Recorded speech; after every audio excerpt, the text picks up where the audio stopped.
doing better isn't always easy. While it is impossible to do better if you don't know better, often we still know better than we do. But the problem is you just can't bring yourself to change course because of all the people that it would hurt for you to change. And how long will you make those people more important than your destiny? Well, the most important thing is self-esteem. The people that we read about, the people that we admire, the Elon Musks, the Steve Jobs, the Warren Buffetts, etc., all have one thing in common. They have extremely high self-esteem. The truth is, you will never win in life by being someone you are not. You cannot ever live the life of your dreams by settling for someone else's idea of what you should be doing with your life. You will never, ever be happy if you change who you are to fit in with others. Until you accept and embrace who you are destined to live a life at only a mere fraction of your potential. It is simply impossible to be genuinely happy when you are not genuinely yourself. You must be yourself if you want to experience your true purpose in life. Do you understand yourself and what you're trying to achieve? Are you in a place where you've actually started the process of not worrying about what your parents or your friends or your spouse thinks about you? 87% of everybody that walks the face of the earth, 7.65 billion people, are unhappy. Don't you understand? Don't you get it? You think Elon Musk wants to fit in? We know the answer is no, right? You want to fit in because you had poor role models at home. Most everybody in this room is a pleaser. You've been trained, keep your head down, don't embarrass yourself, don't embarrass the family, don't say things that may not happen. And I do just the opposite. I tell you to set goals beyond your lifetime. I tell you to set goals as soon as humanly possible. If you want to change, don't expect your life to stay the same.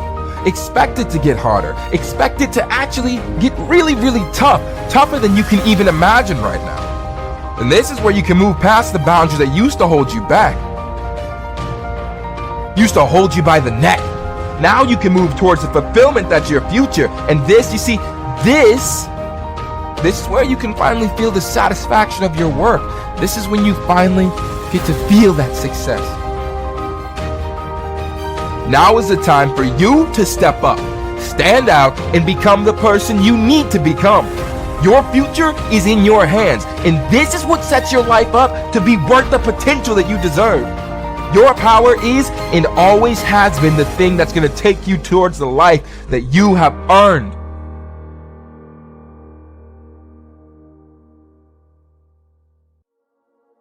Rule 1 is stand up straight with your shoulders back, and it's about a general attitude towards life. So hierarchies are very stable features of life in general, and certainly of human life. And wherever you have any system of values, you have a hierarchy, because a system of values implies that one thing is better than another. If you have a situation where one thing is better than another, then some people are better at doing it than others, and you get a hierarchy. To stand up straight with your shoulders back is a literal injunction, but also a metaphorical injunction, because what you do when you stand up like that is you kind of expose the vulnerable surfaces of your body. It's an act of courage. It's an act of taking on the voluntary responsibility of contending with hierarchical organization and uncertainty. And it's a good physical manifestation of the moral courage that's necessary to live life properly. And it's something that leaders naturally embody. And that's true not only of human beings, by the way, it's also true of animals all the way down the biological chain. So the more successful creatures, let's say, are also those who comport themselves in an upright manner. And, you know, even in our common language, to be upright is not only something that we think about physically, but also morally, right? To be an upright person is to tell the truth and to act forthrightly and to do what you say you're going to do and all of those things. So that's all of a piece. And so that's rule 1. Rule 2, which is treat yourself like you're someone responsible for helping.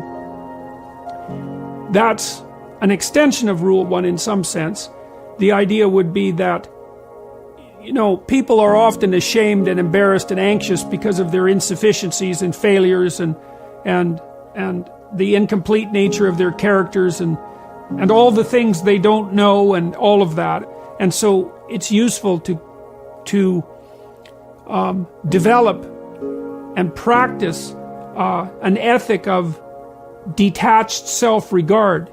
Like, it's not narcissism, it's not self-esteem, it's not grandiosity, it's none of that. It's just the clear realization that as other people have value and as it's necessary to treat them that way if you want anything in your relationships whatsoever to go right, so it's also necessary to develop that attitude towards yourself, despite the knowledge you have of all your inadequacies. And that's a really good thing to practice, because it requires practice, both the detachment and then that ethic of care.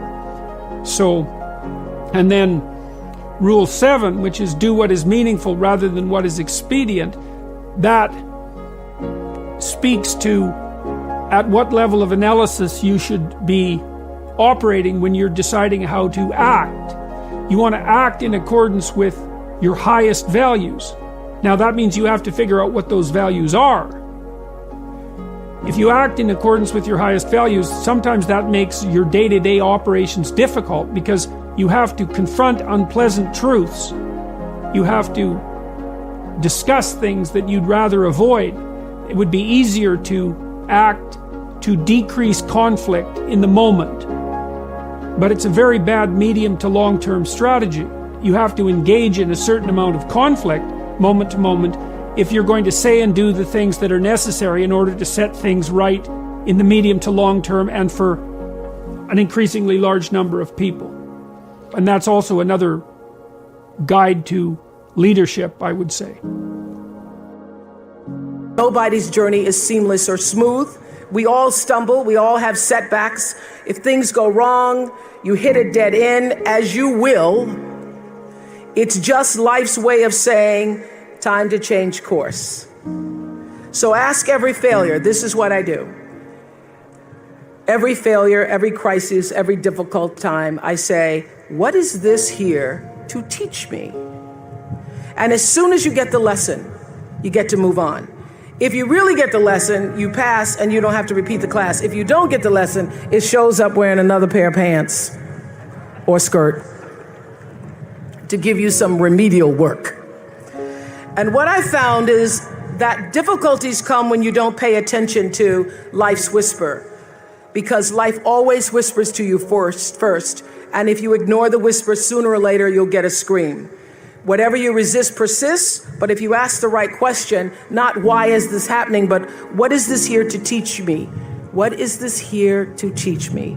It puts you in the place and space to get the lesson you need. My friend Eckhart Tolle, who's written this wonderful book called A New Earth, that's all about letting the awareness of who you are stimulate everything that you do.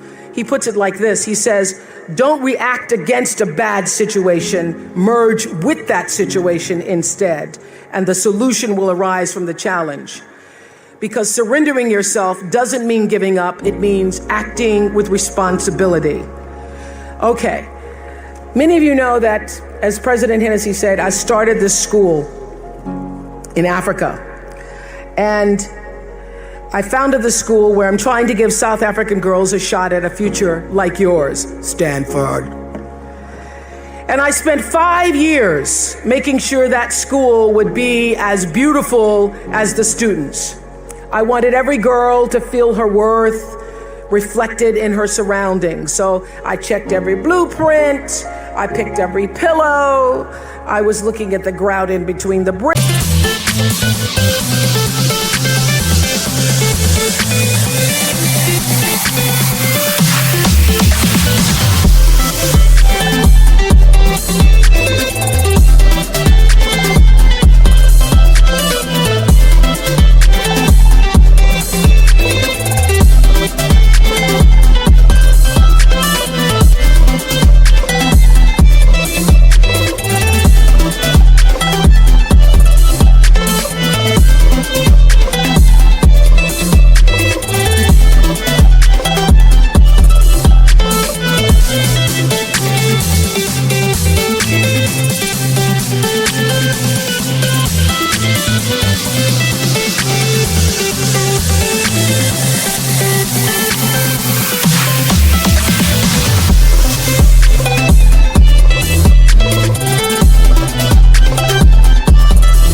I knew every thread count of the sheets. I chose every girl from the villages, from 9 provinces, and yet last fall I was faced with a crisis I'd never anticipated.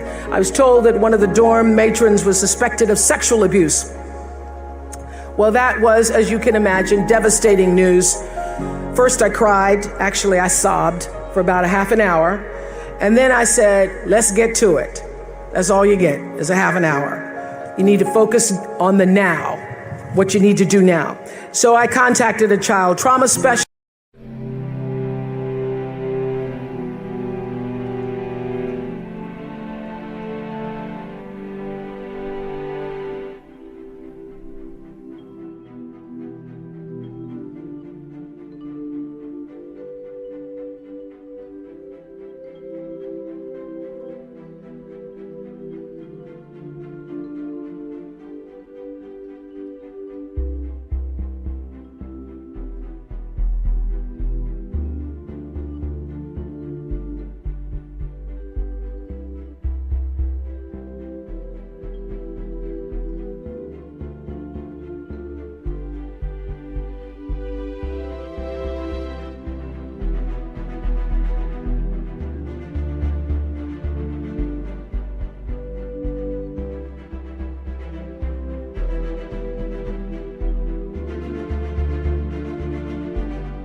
I put together a team of investigators. I made sure the girls had counseling and support.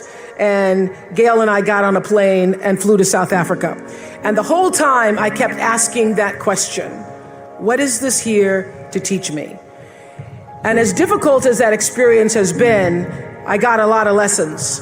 I understand now the mistakes I made because I had been paying attention to all of the wrong things. I built that school from the outside in, when what really mattered was the inside out. So it's a lesson that applies to all of our lives as a whole. What matters most is what's inside. What matters most is the sense of integrity, of quality, and beauty. I got that lesson. And what I know is that the girls came away with something too. They've emerged from this more resilient and knowing that their voices have power.